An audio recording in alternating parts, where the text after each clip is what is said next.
ఎవరు చేసిన కర్మ వారు అనుభవించక తప్పదన్నట్లు జగన్ హయాంలో అధికారం అండ చూసుకొని వైసీపీ నేతలు ఇష్టారీతిగా చెలరేగిపోయారు. కాలం ఎప్పుడు ఒకేలా ఉండదన్నట్లు ఇప్పుడు ఫలితం అనుభవించక తప్పట్లేదు.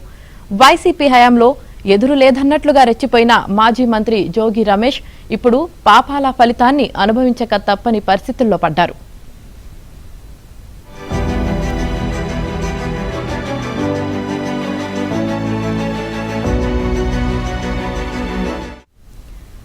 వైసీపీ ప్రభుత్వ హయాంలో జోగి రమేష్ అడ్డు అదుపు లేకుండా రెచ్చిపోయారు. 2021 సెప్టెంబర్ 17న చంద్రబాబు ఇంటిపైకి జోగి రమేష్ మంది మార్బలంతో వచ్చి దాడికి కూడా యత్నించారు. ఆ సమయానికి మాజీ ఎమ్మెల్సీ బుద్దా వెంకన్న ఇతర నేతలు జోగి రమేష్ ను అడ్డుకోవడంతో ఉద్రిక్తత నెలకొంది. అయితే ఈ ఘటనలో జోగి రమేష్ పై కాకుండా టీడీపీ నేతలపైనే ఆనాడు కేసులు నమోదు చేశారు.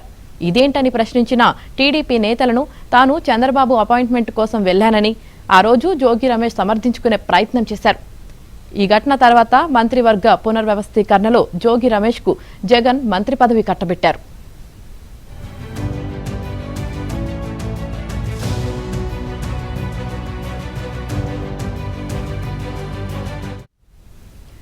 కూటమి ప్రభుత్వం అధికారంలోకి వచ్చిన తర్వాత జోగి రమేష్ పై చంద్రబాబు ఇంటిపై దాడి కేసును బయటకు తీసి దర్యాప్తు బాధ్యతను సిట్కు అప్పగించారు. ఇప్పటికే 2 సార్లు ఆయన్ను విచారించిన అధికారులు ఇవాళ మరోసారి విచారణకు రావాలని ఆదేశించారు. ఆయన దగ్గరున్న ఆధారాలను తీసుకొని రావాలని పోలీసులు నోటీసులు అందజేశారు.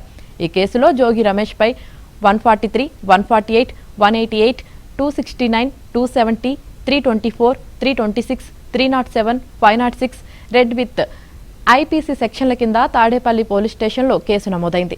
ఈ కేసులో ఇప్పటికే తనకు ముందస్తు బెయిల్ ఇవ్వాలని కోర్టును జోగి రమేష్ ఆశ్రయించారు. అయితే జోగి రమేష్ ను అరెస్టు చేయవద్దన్న కోర్టు విచారణకు సహకరించాలని కోరింది.